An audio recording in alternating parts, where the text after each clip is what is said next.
Hello, everyone, and welcome live here to the UGA bookstore for our DawgNation postgame show after the 2018 G-Day, where the black team has beaten the red team by a final score of 21-13 in front of a crowd of almost 83,000 in the building. Hello, everybody. I'm Brandon Adams. We'll talk a lot about this today from inside Sanford Stadium. Jeff Sintel expected to join us a little later on. We'll hope to go into the Georgia locker room, let you hear from Kirby Smart and some Georgia players. Let me also say hello to the former Georgia tight end, a face you certainly recognize, and a voice that you heard on DawgNation Daily a little earlier this week.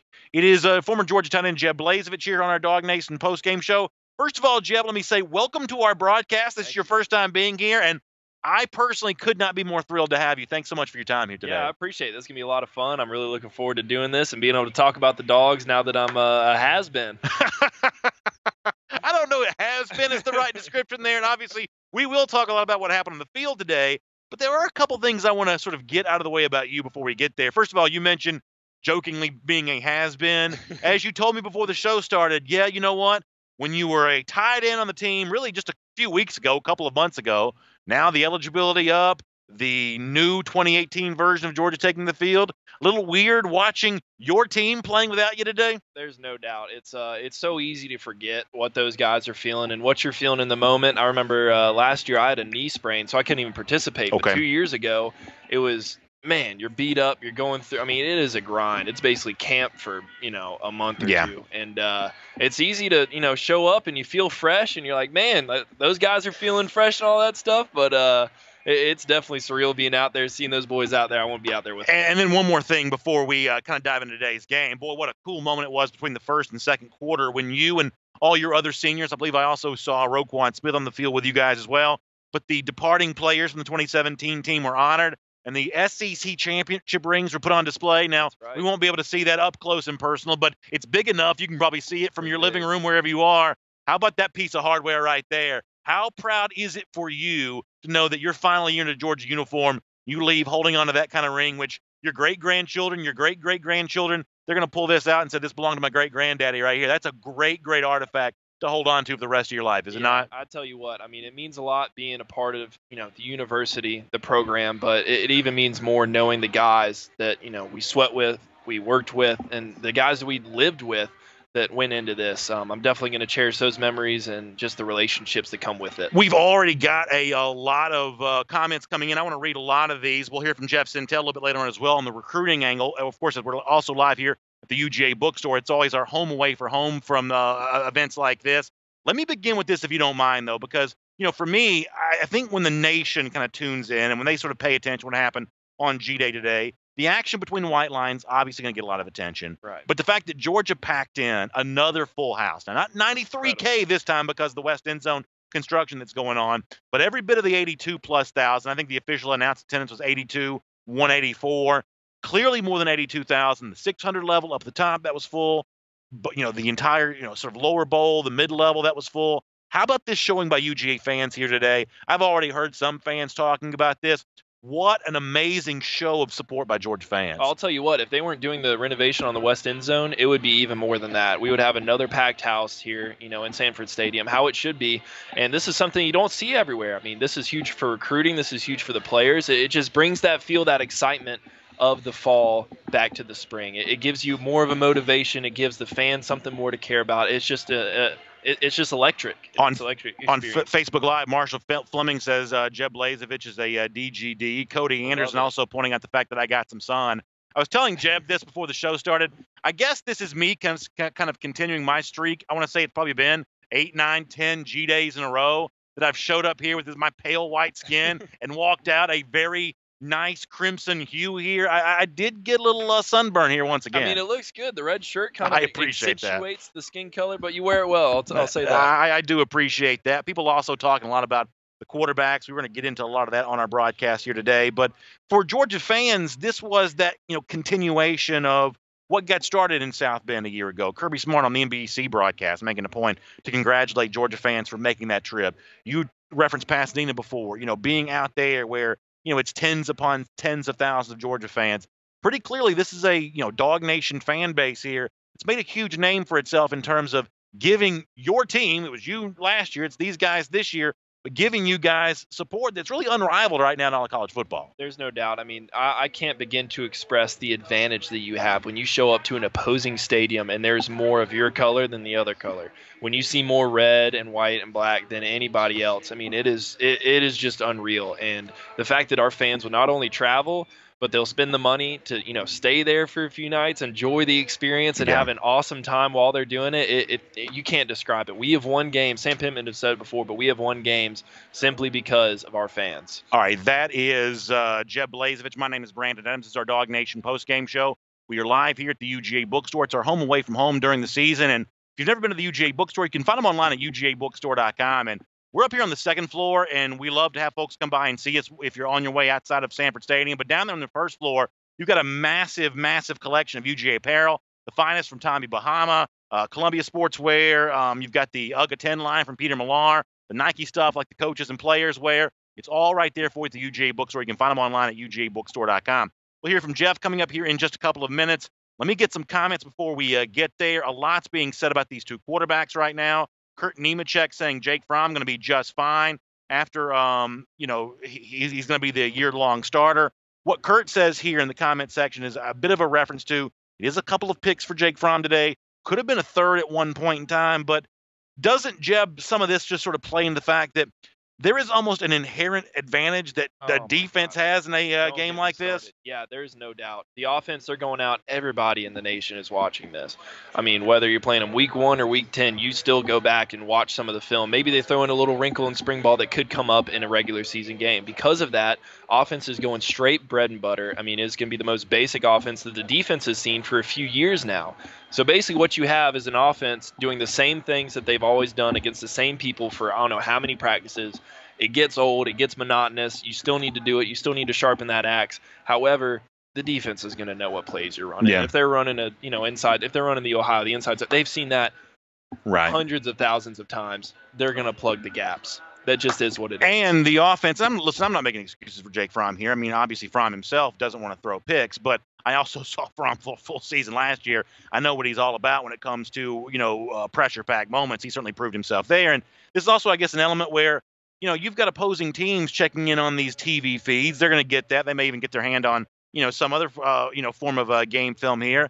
You don't want to show too much that ends up being something that can be used by an opponent here as well. Exactly. You can't game plan for your defense also. I mean, the offense has to work on what they're going to work on, what's their staple, what are the few plays that they're going to be doing regardless of the opponent. Basically, what do we do? What's our identity? And Fromm, especially in the passing game, I think he's done an amazing job of being comfortable in the pocket, hitting his checkdowns when he needed to, and not getting very greedy. I mean, obviously, spring game, you're going to air it out. Guys are going to be downfield flying. You're going to make it fun. However, it's just something where, again, not knocking the defense. They did an amazing job, but defense is going to have that edge. Beautiful images of the 2018 G-Day, by the way, on your screen here as well in our DawgNation post-game show. Coming up in less than 2 minutes, we're going to hear from Jeff Sintel, our buddy from DawgNation.com, inside Sanford Stadium. Before that, though, let me get another Facebook comment. Yes, I'll hit the YouTube comments here in a moment as well. Brian Williams says that Justin Fields did look good. And, Jeb, I agree with that. I thought that Justin Fields, to me, looked about as advertised. A guy that, just like Jacob Eason in 2016 and just like Jake Fromm in 2017, this is a guy that was not overwhelmed by this moment. Biggest crowd he's probably ever played a football game in front of, but a confident athlete, a real competent quarterback, and a guy that was clearly able to sort of handle that moment there. I was impressed by what I saw from Justin Fields. The final numbers, we'll see what they all say here in just a moment, but overall, I was impressed with what Justin Fields brought to the table. Oh, definitely. I think he's come in and he's showing the pattern of an elite quarterback that comes in and he's working out, all the little parts of his game that needs to improve on. He looks a little skittish in the pocket, but that's a normal freshman thing. He's going to grow into that. Obviously, you saw Fromm improve that. He's improved that, and now he's going to improve that going forward into the fall camp. He just needs to learn to hit his checkdowns, be a little more comfortable in there, use the guys, and I think he's going to do a tremendous job. Can I be a fan here for 1 second? Of course. I thought he got jobbed by the officials a couple times.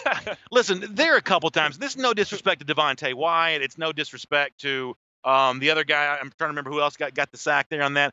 But there are a couple. Oh, it was David Marshall. there are a couple times that we're going to call a sack against Justin Fields, something that's just one hand on the body. In a real game, Justin Fields is giving me one head juke, and he's on his way out the door at that point in time. Those soft quarterbacks. Better safe than sorry. Those prima donnas can't get a hand on them, but better safe than sorry with a guy with that much talent. That is great stuff there from Jeb Blazevich. My name is Brandon Adams. It's our DawgNation post-game show. We're live right now at the UGA bookstore, but we're inside the stadium and around the stadium for everything we're doing for our post-game coverage here, including right now the other big story that happens on a day like this is what happens with the recruits. What did they think and see about what they saw? For more on that, let's go inside Sanford Stadium. Let's talk to our buddy Jeff Sintel right now. Take a look. Whenever you're ready. All right, guys. Jeff Sintel reporting live from G-Day. A couple minutes left in the game and a 21-6 Black victory. Not a lot of people thought the Black team would kind of hold this one over the Red team. Red team had the first team offense. Black team had the first team defense, and it looks like defense wins G-Days. You got both quarterbacks. Throwing the ball about 30 times apiece. Jake Fromm throws 2 interceptions among the Red team. Justin Fields throws the ball about 30 times. Jake Fromm throws it about 30 times. Not a lot of run game today. Perhaps the biggest evidence right now of a guy that's a breakout performer would be Monty Rice, the linebacker from Huntsville, Alabama, expected to step up in a big way, has double-digit tackles, led all squads in tackles, and that's what G-Day was all about, 21-13 late in the game. Of course, you guys want to know about recruiting. We're going to have all that later with Jeb and Brandon.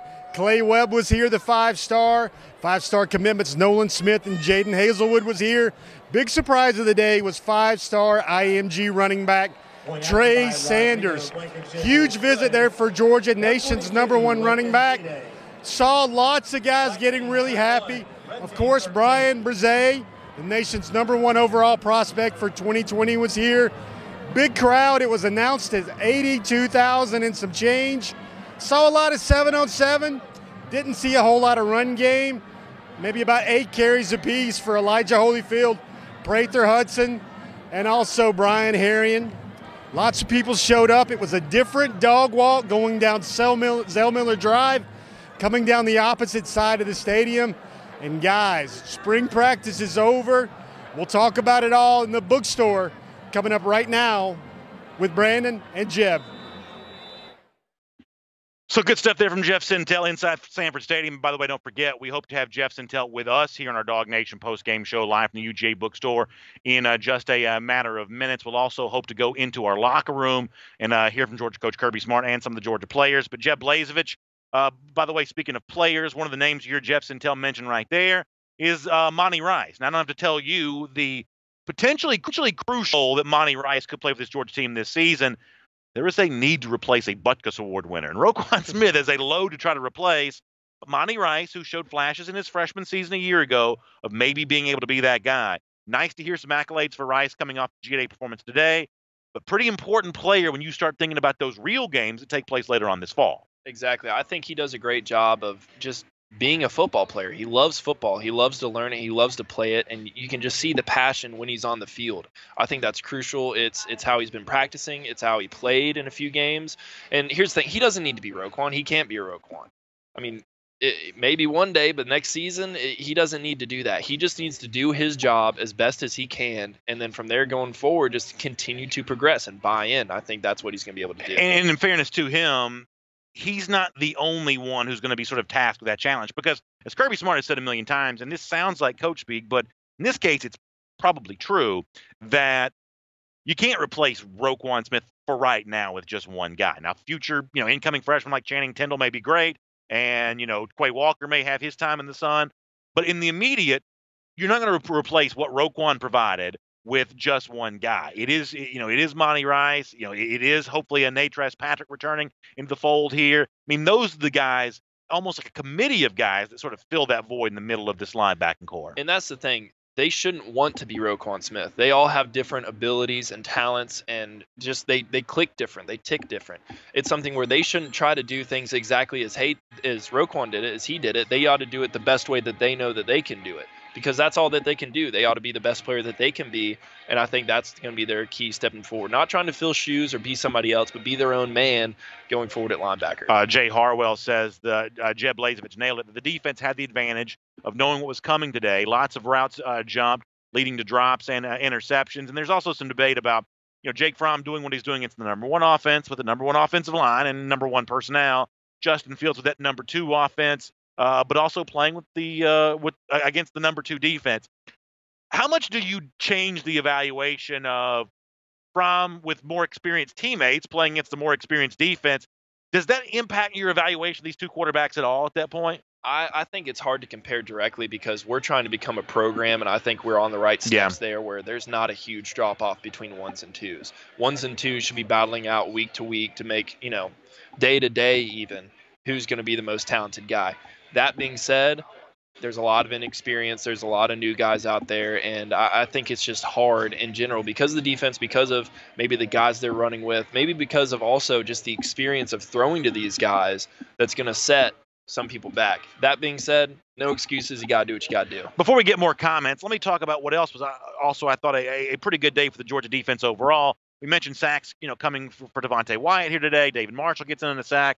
DeAndre Walker gets a sack. Jonathan Ledbetter. And, there's probably even more than that I could sort of mention here. Sometimes the stats are sort of, fast and furious in a G-Day game like this. And I guess what kind of overwhelms me, Jeb, is when we start talking about number one defense, number two defense, boy, that number two defense doesn't look like a number two defense, does it? When you start thinking about, right now Malik Herring playing on a number two defense, when you think about, some of the, Brenton Cox as an incoming freshman playing on a number two defense, this is as much depth, I think, that Georgia's put on display for a G-Day probably ever, but certainly it's been a long time since we've seen multiple units, both offenses, both defenses, even including some guys, kind of coming in there at the end. It's been a long time since we've seen as much depth as what Georgia kind of put out there on that field today. There's no doubt. I think that's what is establishing this program. I think it's a testament to the coaches. I think it's a testament to the players that have left, other guys in my class preparing these guys. But really, we're trying to get to where there's not a big fall off. There's not a learning curve. They're doing the things, whether it's on the scout team or their redshirt year, or maybe as a second or third string guy, they're doing the right things where they can be called up at a moment's notice.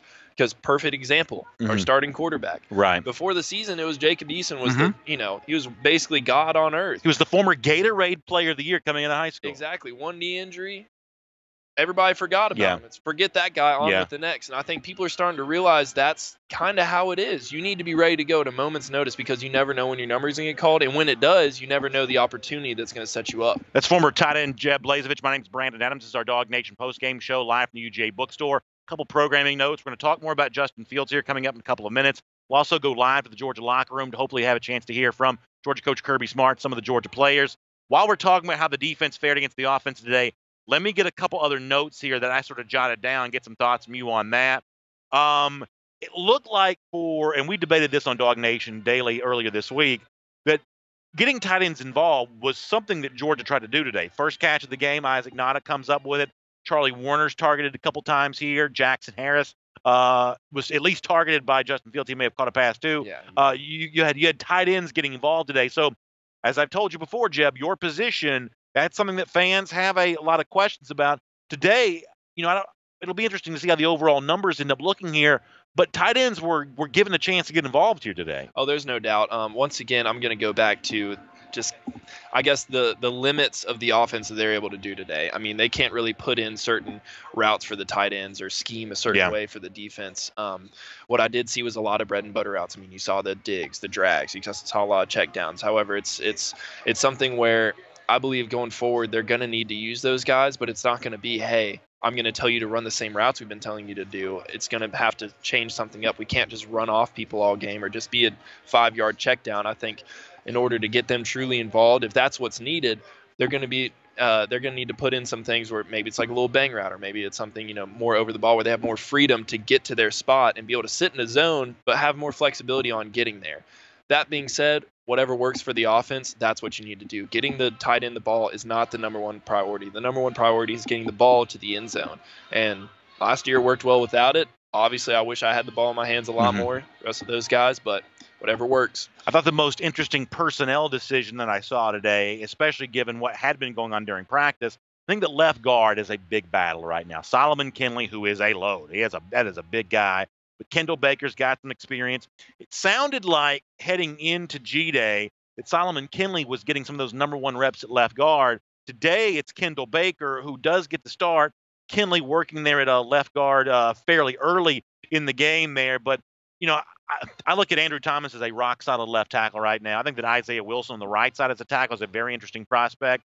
I don't really see a reason to move Ben Cleveland right now. I think that him potentially manning that right side with Isaiah Wilson gives you two giants on the right side of that offensive line. That left guard, that's a position that going into the summer is going to be one of our most interesting position battles here at Georgia, is it not? Oh, there's no doubt. I feel like the offensive line, they work great as a unit. I feel like they work for each other as well as with each other. They're all in on that unit. And even going into the season last year, you could see that the line's fluid. It's really who's going to step up, how they're going to step up, and who's going to buy in to giving it for the team. Because I know Coach Pittman isn't going to play a selfish guy. He's going to play guys that are just called to do their role, whatever that may be. And that's what those guys both need to be up for. Not only learning left guard, but a utility player. Let's say somebody goes down or gets hurt or a helmet pops up for a play. Who's going to be the guy that can run in there and do that job? I think that's going to be the most valuable player. All right, I want to talk more about Justin Fields here in a moment. That's obviously a name a lot of people are interested in. Let me fly through a lot of comments kind of before we get there to that point. Al Clements, going back to our conversation a moment ago, says, I like the fact that we used our tight ends today. Philip Jordan Wells says the starting front seven is a beast. I can safely say that much. It is a really good group. I hope when I look back on these comments in like November, I don't act like I'm getting too far ahead of myself. I think that Walter Grant, DeAndre Walker can be very capable replacements for Davin Bellamy and Lorenzo Carter. Now, Bellamy and Carter are on that very short list of very good players in recent Georgia history. But I saw Walter Grant in the Notre Dame game, for instance, where he was all over the place. DeAndre Walker, he put up pretty big numbers. I think he had 14 tackles for loss, something along those lines.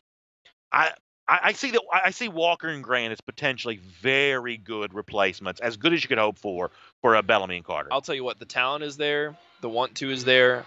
The only thing that's going to stop them from being those guys is just what they do off the field in terms of the film preparation, the rehab, the getting in their extra work, whatever it may be. But I'll give Davin and Lorenzo so much props because I think they've done a tremendous job of grooming these young men to be able to step up for this role. I mean, I went against them every day. I don't want to go against those guys. They're really good players. Yeah.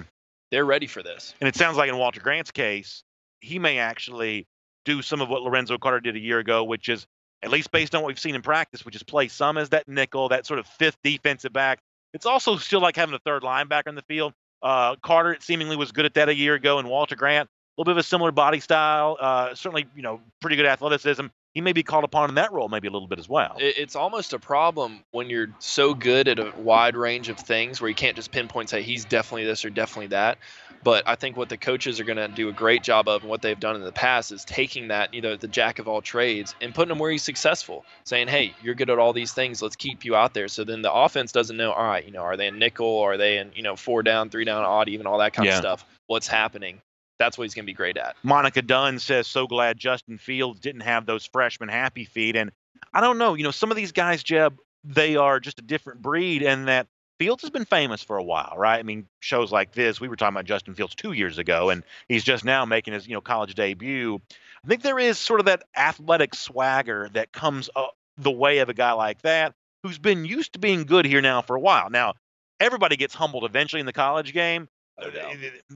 There's no doubt about that. But there is something to be said for, I can handle this moment and it's not going to be too big for me. And, the numbers will be dissected 9 ways to Sunday over the course of the next couple of weeks.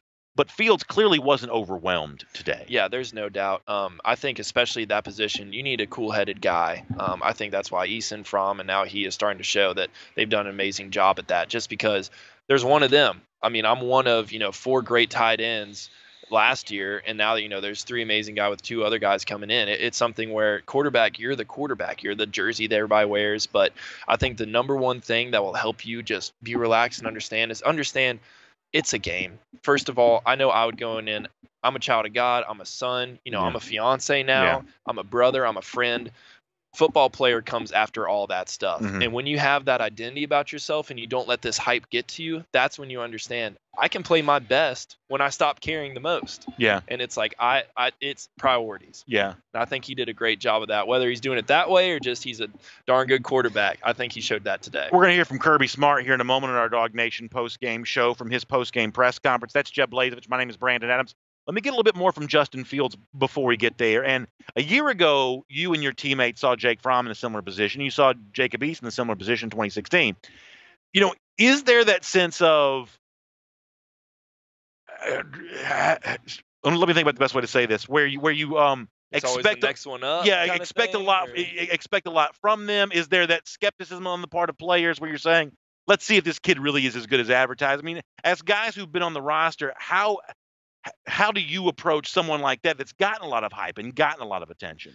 Obviously, you don't hold it against him. It's not his fault for being a good football player. I think the only time they'll ever hold it against somebody or be like, "Come on, man," is when they take that off the field. Yeah. And like I said, they act like football players, their number one priority. They want to beat Yeah. it. They want to walk around. It's like, no, that's something we do. It's not who we are. I haven't seen that from him at all. Yeah. I don't think that's the case at all. I'm not saying that. But I think it's really how you manage it, and it's how you work in the off season. When you don't have the pads on, when you don't have any of the fame, if you come in and work in the weight room with Coach Sinclair and his amazing staff, that's where you gain the respect. Yeah, exactly right. And I think that now you're seeing a situation at Georgia where this is a good locker room, right? It's a strong locker room. They're clearly established leaders. Even in a transition year from 2017 to 2018, there's still enough guys who've had some leadership experience, right? There's still, examples of guys who certainly served and learned at the feet of great leaders a year ago. It's a little bit hard for someone to kind of come in and command outsized attention, given the fact that this is a football program that had some success a year ago, and the success was mostly earned by guys sort of, being humble and, keeping the main thing, and all those Right. great Kirby Smart cliches. There's not a lot of room for a prima donna on this team, right? Which makes it easier for Fields to come in and get acclimated. There's no doubt. I mean, there's so many talented players. How do you expect to be the man? I mean, even this last year, you have amazing running backs and linebackers and, outside linebackers and secondary and receivers and just all this stuff. How are you expecting to be the man when there's so much other talent? Because in the blink of an eye, it can be taken away. Look at Eason. Yeah. I mean, I love the guy to death, and I hate that happened to Yeah. him, but I think it was a great example, and I think it was how he responded that set our team up in that leadership, which is servant leadership, and you lead out of love because you love the guy. That's why you want the best for him.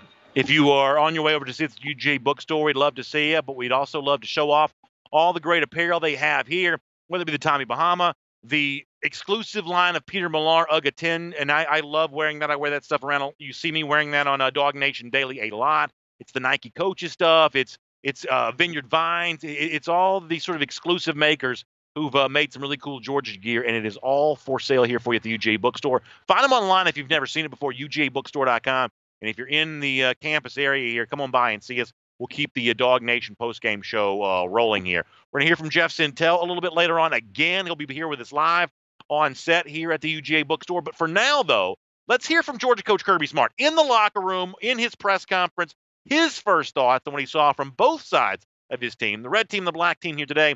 Here's a little bit from Kirby Smart's postgame press conference. Yep.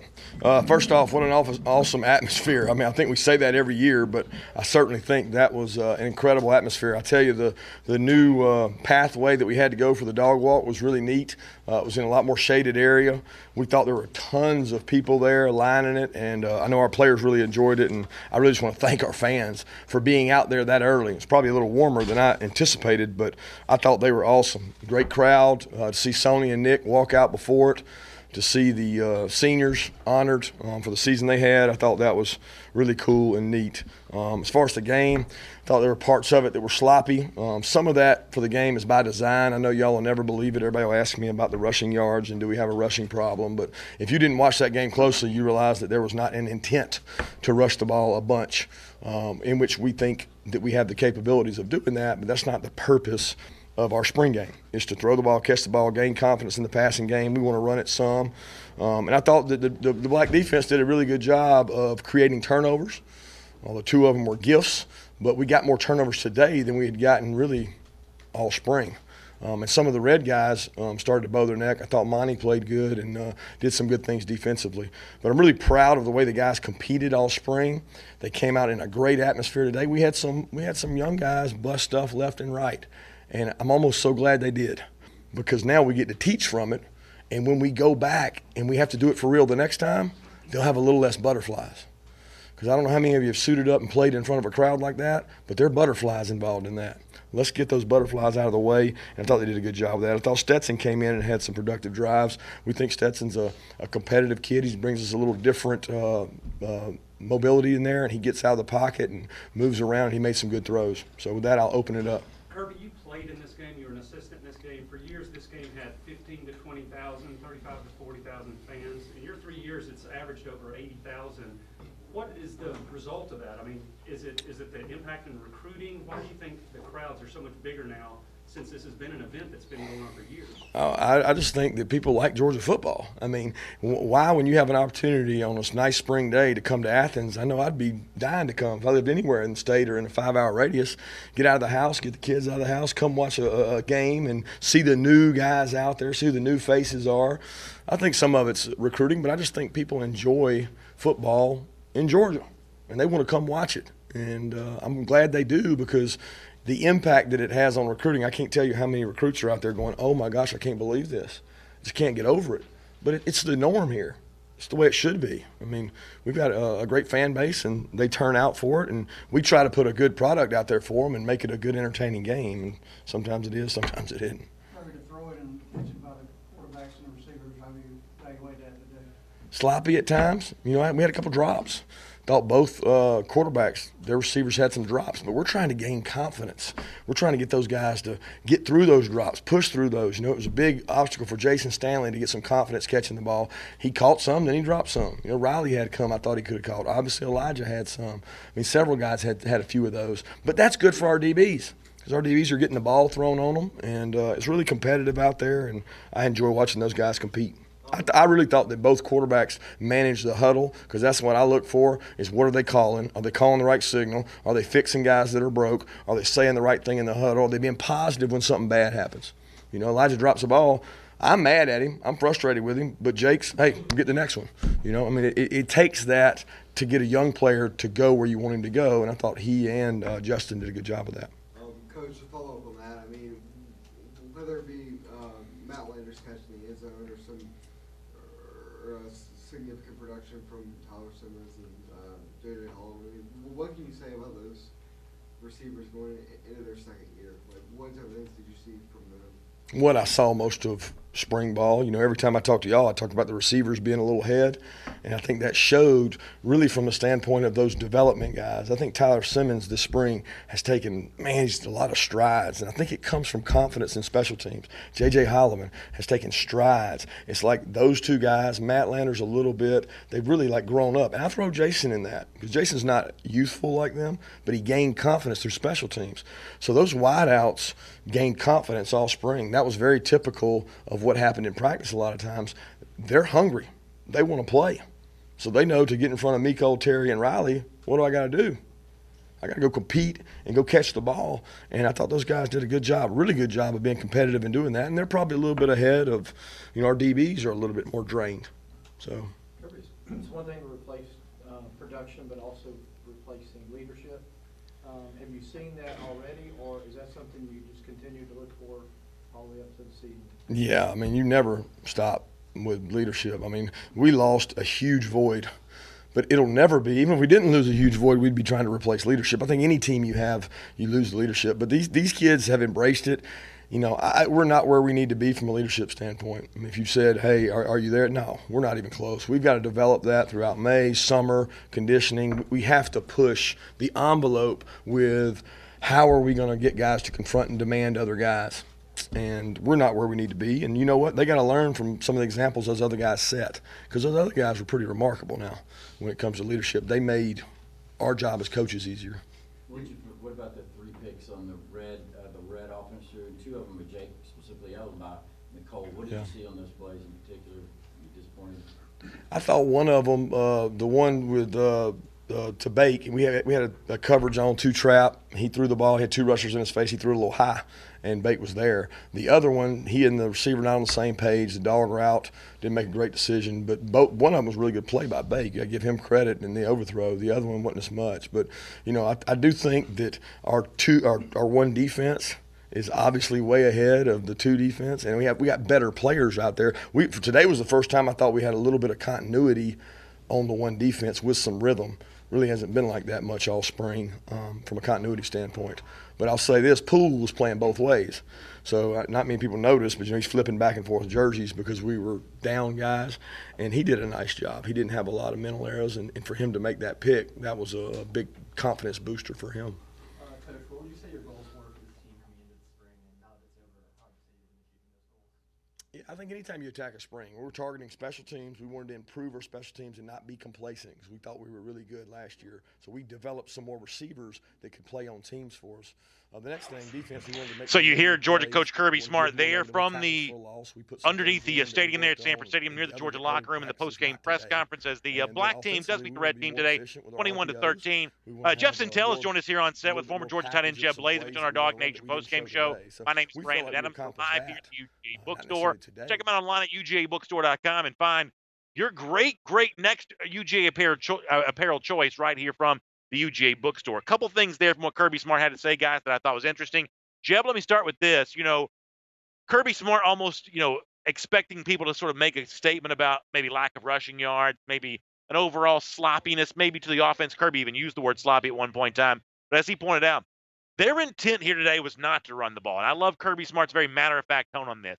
We sort of already know we can do that. This is about something else. And so I think it's important, Jeb, that any evaluation of the Georgia offense, either the black offense or the red offense, has to come with the fact of this was not a Georgia team trying to do what its bread and butter is going to continue to be in 2018. That's true. I mean, you have to look at it like this. It is a scaled back practice. That is all this day is. That's all they're going to intend for it to be. Coaches are looking at this as another opportunity to get better. So this is them looking at it. Like you said, we know we can run the ball. What do we need to improve on? Obviously, they're trying to go forward in the passing game because they've already had 2 other of these with no fans in the stands. I mean, nothing going on. This is another day to get better. I know that's how they approach it. I know that that's how they, preach it and what they want to do. They need to get better on what they think they need to get better on. Let me bring in Jeff Sentell on this. Jeff, we heard some of your thoughts from inside Sanford Stadium a little earlier. Piggyback on either where you left off there or just some general thoughts on the day. Thought it was interesting that Kirby Smart talked about the black team's ability to force turnovers. Obviously, DeAndre Baker gets one of the highlight plays of the game with an interception return for a touchdown. What else did you see today? Well, first of all, I'd like to welcome Jeb to our broadcast. We got a little bit more athletic, a little bit better on the reach block. Yes, yes, we did. We got a little bit better. We were upgraded in every way by bringing in Jeb Blazevich. That's fair to say. Honored to be here. Our red zone stuff got a lot better. Brandon, here's what happens to me. I'm glad you guys hit those points about there's really, I was talking to Jeb before we went on, there's really only like 14 carries in the game. I think Elijah has 8. I think Harrion has 8. I think Prather Hudson has 8. Mm-hmm. Justin Fields takes off 12 times. But when you watch a Georgia football game and the running game is the side dish, man, that's like going to Chick-fil-A and getting salad or Chick-fil-A and getting soup. Right. You're missing the point, brother. But there's one sequence that stands out to me, and they're going to look at a lot of this film. They're going to look at a lot of corrections because that's what spring games are about. But there's a couple of things in that 4-minute offense late where you see Elijah Holyfield, and everybody's really rooting for Elijah to make that next move and step up. But when you're in that 4-minute offense, you got to catch that ball in that swing pass and get those yards.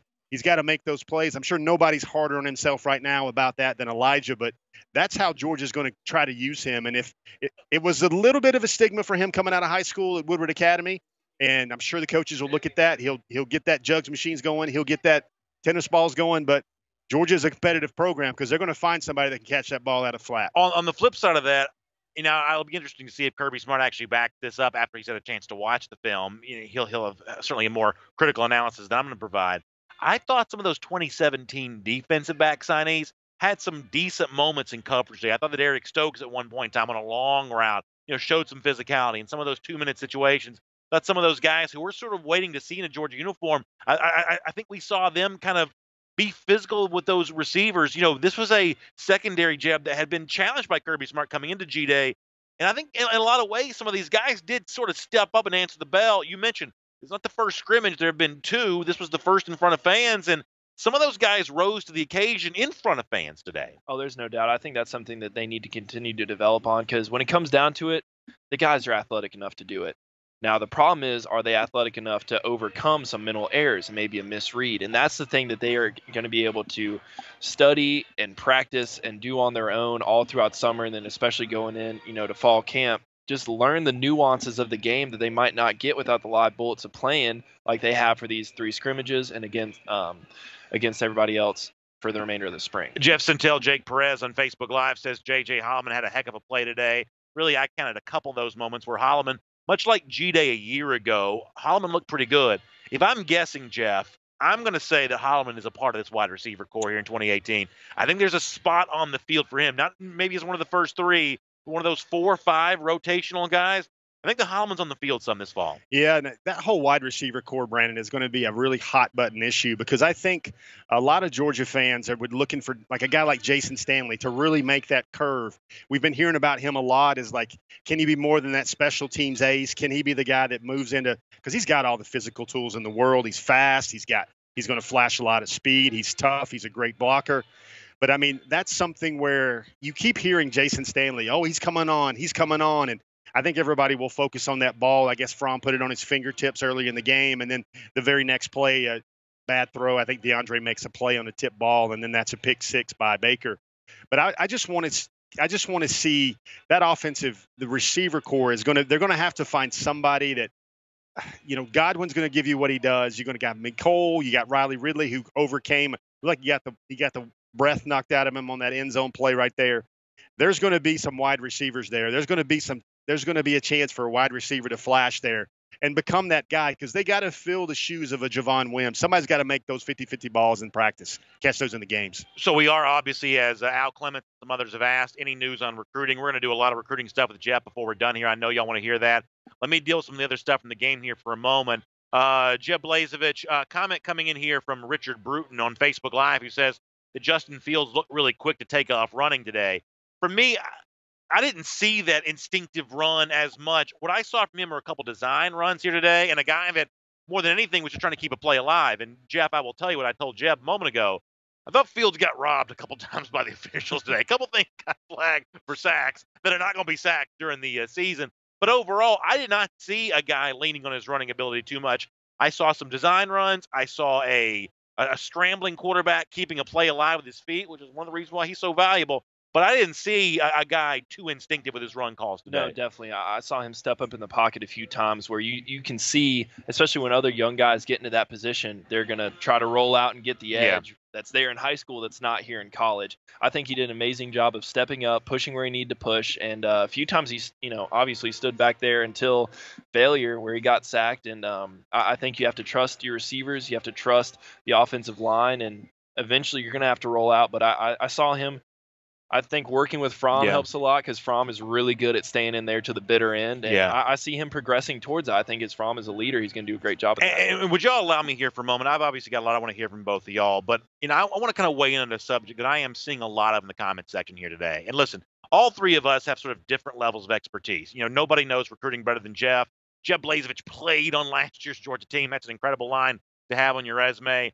But I've been a fan my whole life, and I think I'm an expert on fan behavior here. And I think that if you are a fan and you want to allow anything that you saw today from G-Day to sort of, walk in the direction of, hey, there's a quarterback controversy between Jake Fromm and Justin Fields, I think that's disrespectful to Jake Fromm, who I think admittedly did not have his best day today. If Jake Fromm was sitting in a chair to my right, there were 4 of us at this table, Fromm would say, no, I don't like throwing 2 picks in a G-Day game.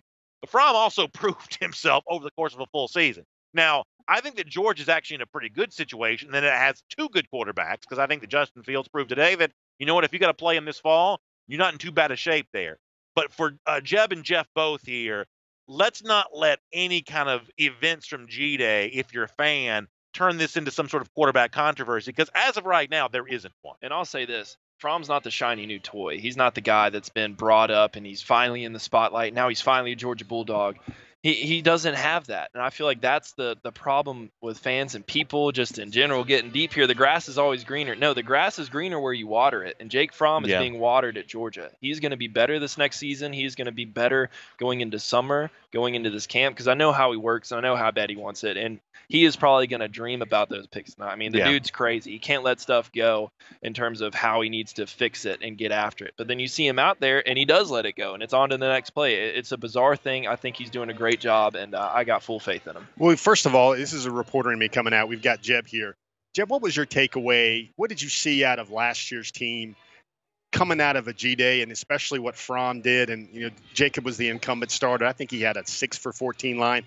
How did you feel about your football team and Jake coming out of G-Day last year? Really, I didn't know what to think yet. It was something where, and this is kind of the point we're at now, we have just bits and pieces, little crumbs of the pie that is to come. I think it's really where the team takes off from here, whether they sit back and say, okay, we did good enough, or if they go forward and say, this is what we need to improve on, this is how we're going to do it. But especially last year, it was coming out knowing, hey, we're running the ball a lot. Hopefully it's not going to be like last year where we just get skunked every time. And then you see Fromm, all right, you know, new kid doing great. But again, Eason was still the man. He was still the starter going into the season. And nobody knew what he would turn out to be, especially with Fromm. But it's so many unknowns. This is only just a piece of the puzzle that is going to be the 2018 season. Because if we're honest here, the 2017 version of G-Day was not some dramatic display of football. It wasn't a great show. And I don't know that anybody left last April saying, you know what, come middle of October, this team's going to be beating every team it's playing by 40 points.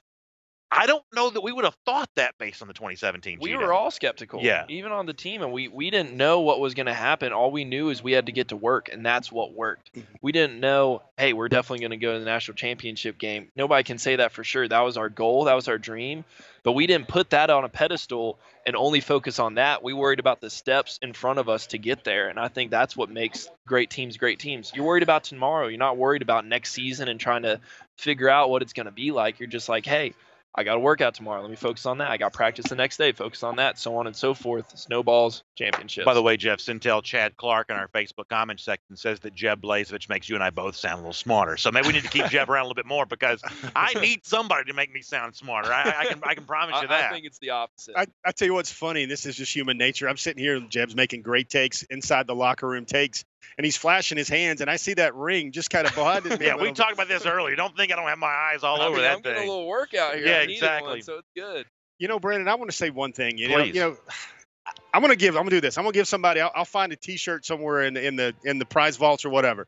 And this is a perspective thing about how big G-Days are. If someone can leave Google out of their life, and if they can tell me the final score of last year's G-Day game within the next 10 seconds, I'm gonna give you a T-shirt because I don't think anybody can remember who was the G-Day winner last year. It becomes very easy to forget. We'll see if those comments start rolling in. Another comment though on Facebook that I do think probably sums up my feelings about the game as well as maybe anything does. Stacy Moreland says, you can see much more talent on the team now. They look awesome. Give them some growth and look out. And Jeff, you know, Jeb and I were talking about this a moment ago as well. It's like, okay, the black team's supposed to be the number 2 offense, the number 2 defense.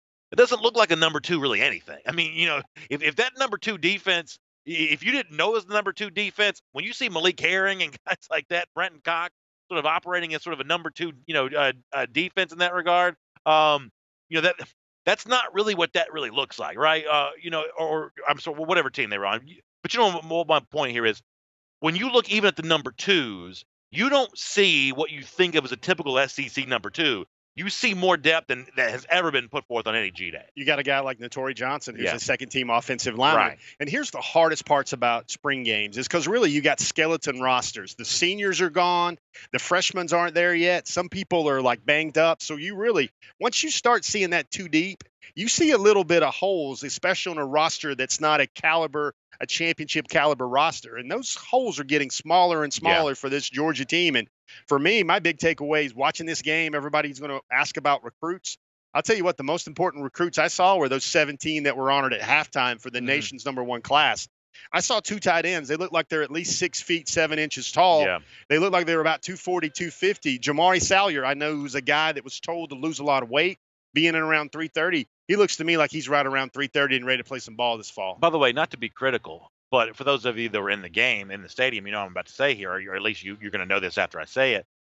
Can I get the individual names called for the 2018 signing class? Do we have to just sort of list them as a group? Can I get the individual names? Yeah, Give them see, a little bit. he's right. They're paraded. They shouldn't be announced on that field if they haven't done anything. So let them sweat and work before they get announced on that field. This is de-recruiting, Brandon. This is purposeful de-recruiting. They might say, oh, this kid from Illinois, he's all right. This guy from North Carolina, he's all right.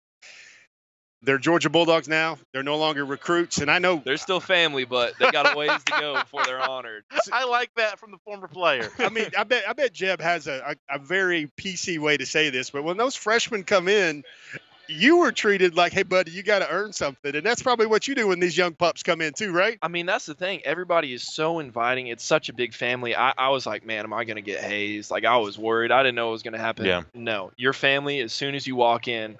That being said, if you start to mouth off and act like you're the man, you got to prove it. If you got a big mouth, you better have some big plays to back it up. And you can't do that for a couple months. So it's like you got to come in. If you're a humble guy and you work hard, you are going to thrive at the University of Georgia. I'll say that right now. We're going to hear from Georgia quarterback Jake Fromm here in just a moment. But, Jeff, the comment section would not let me off if I let you off as easy as you just try to get off when it comes to recruiting stuff.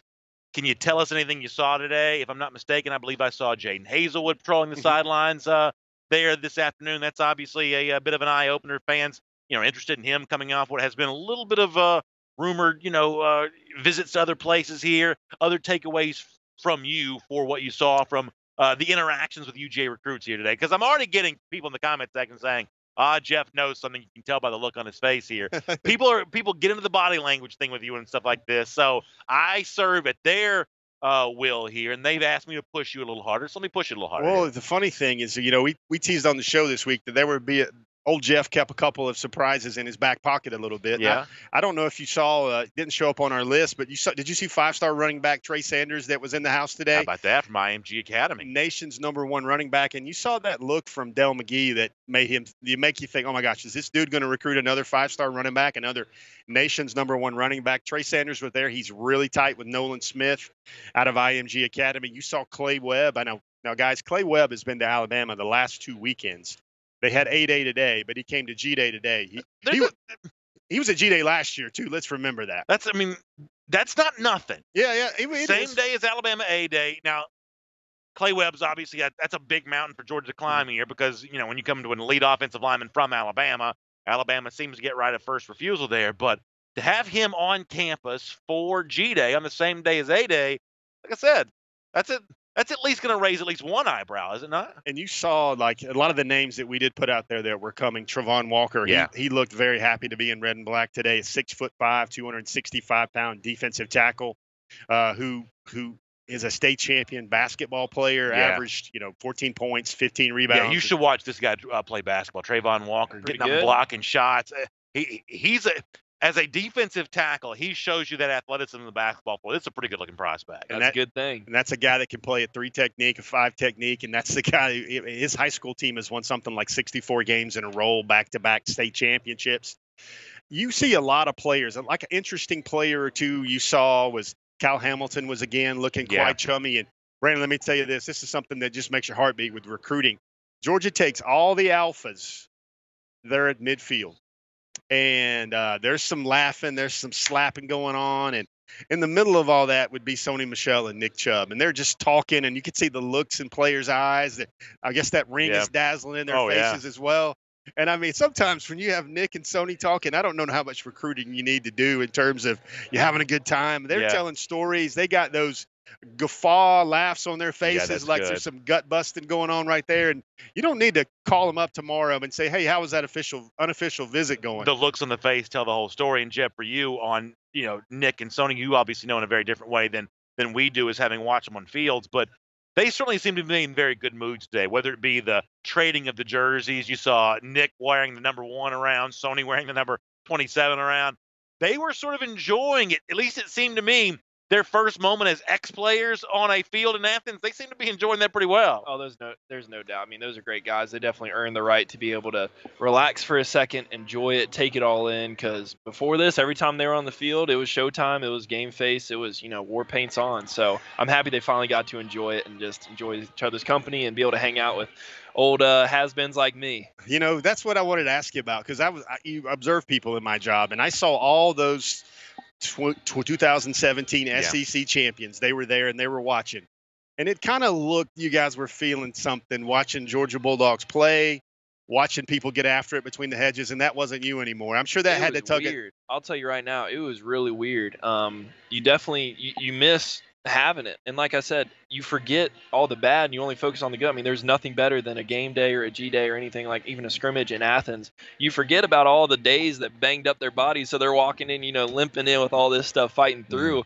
I mean, it's just a surreal experience. I definitely wish I could be out there, but more than anything, seeing the guys. I mean, you're with these guys every day for weeks and weeks on end, and then you don't see them again. And then they show up, and it's just an awesome time. I mean, that's what makes Georgia Georgia, is the relationships and how much the coaches, the fans, everybody pours into each other. We'll have some final thoughts from Jeb Blazevich, the former Georgia tight end, Jeff Sintel as well. We're live here at the UGA Bookstore, and you can find them online at UGABookstore.com. It is a great place to get just some beautiful UGA apparel. I wear it on DawgNation daily all the time, whether it be the Peter Millar UGA 10 line. That's exclusive. You can only find that here at the UGA Bookstore. The Vineyard Vines, the Tommy Bahama.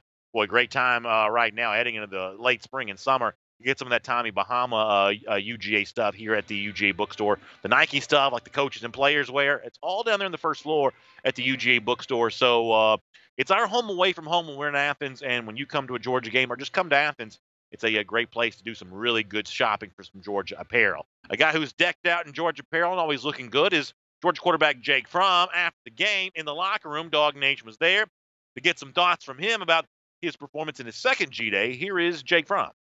But that's for anybody at this point in the year during spring, and so we're definitely going to get that done. Jake, speaking of the offensive line, what have you seen out of Trey Hill? I know you got some teammates back at Hoco. What have you seen out of him this spring that's impressed you? Trey's come a long way. He came in really not knowing a whole lot, and he's definitely kind of.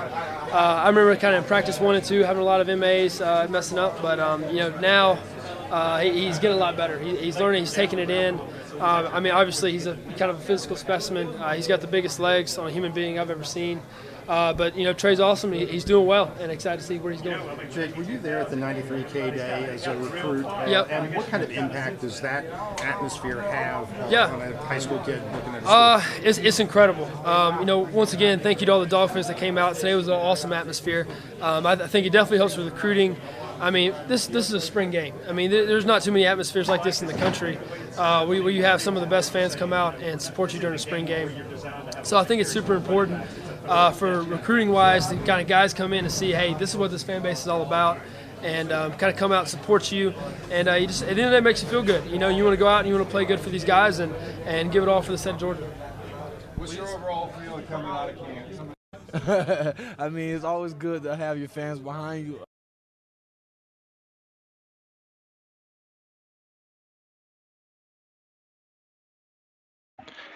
And you hear from Georgia quarterback Jake Fromm there in the locker room. His red team does go down to defeat to the black team here today. 21-13 was the final score there.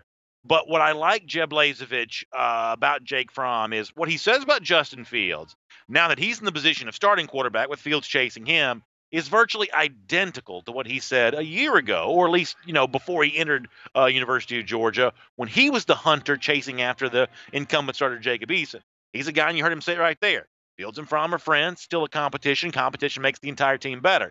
There is a consistency to Fromm's speech here that has not changed. When he was the guy trying to force the competition a year ago, and now trying to be the guy that sort of maintains his edge in the competition from another upstart quarterback, there is something that Fromm truly values about the nature of competition at his position and seemingly all the positions. Oh, there's no doubt. I think it speaks a lot about Fromm's character, just who he is, just the fact that he says, you know what, we're competing, but we're still friends. And that's how you have to do it. If you're going to be in the same room as this guy week in, week out, you got to learn to enjoy his company. And I know that it comes naturally to those two. I know they're great competitors.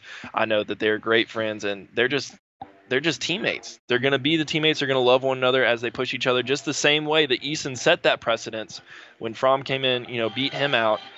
He loved the guy as much as he could. He supported him. He was a great teammate, and that's how these programs get the ball rolling. Jeff, I want to get a final thought from you here in a moment.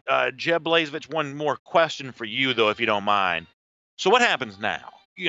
Spring practice comes to a close. What is going to go on for the Georgia players from here between now and August is going to be away from the watchful eye of the media, in a lot of respects away from coaches as well. This is player directed. This is, Scott Sinclair directed. What is the next phase here between, say, now and the end of July going to be like with this 2018 version of Georgia? I don't know why I just thought about this, but Jeff, you want to talk about recruiting? This is a huge tool that no one ever talks about. We get May off. We get to go home. That's pretty nice. You work out. That's pretty home. Nice. You get to be with your parents. That is the only month I will be in Charlotte just because of what we do. That's the only month that people can go home and see their families. Sometimes all year because of, people can't travel. So what they'll do is they'll work out, they'll finish finals, they'll go to Rankin, they'll do their workouts at Butts, they'll get a packet, they'll go home. If they're academically okay, if they need to take a class, they'll do it. But it is a grind that Maymester to take a full course in a month. But they'll get that off, and let me tell you, that is where you mentally decompress, you step away from the game, you stay in shape, you work on what you need to work on, and then going forward, come back summer, get after it hard in the classroom, on the field, player-led 7-on-7, and get ready for a good camp.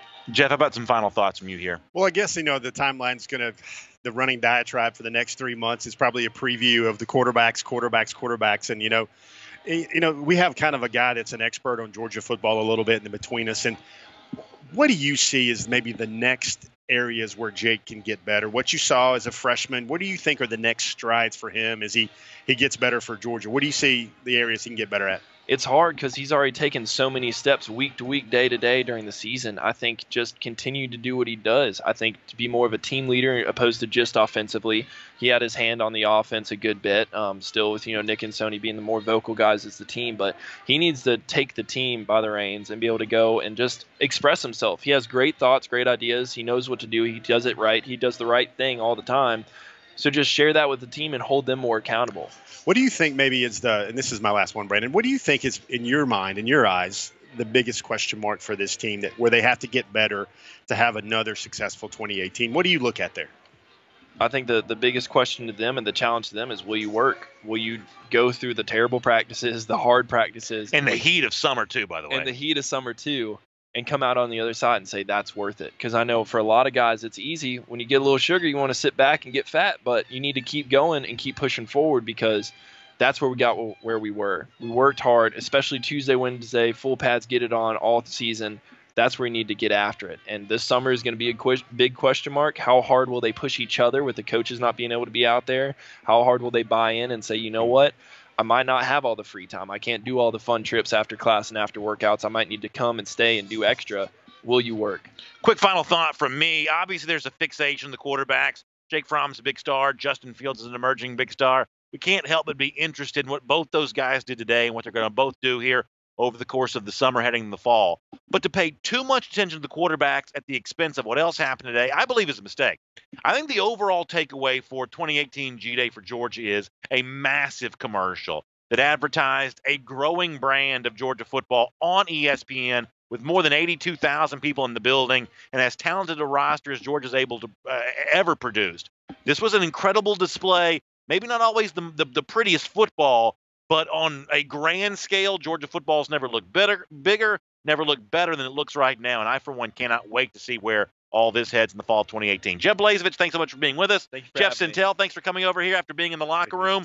Folks, don't forget, Sintel Intel all this week at DawgNation.com with some of those recruiting nuggets that Jeff didn't want to quite give us right here. He'll give them to you online this week at DawgNation.com. I'll also be with you live at 10 a.m. on Monday morning for DawgNation Daily Live, presented by Marco's Pizza, breaking down everything that happened in G-Day today. It's going to be a busy week as we talk about it all. And then we'll, of course, hope to catch up with Jeb Blazevich again very soon here as well. Reviews, by the way, raving for you in the comment section. People were very glad to have you here today. It's an awesome opportunity. It's a great time to be a dog, I'll tell you that. And I was enjoying that very well, too.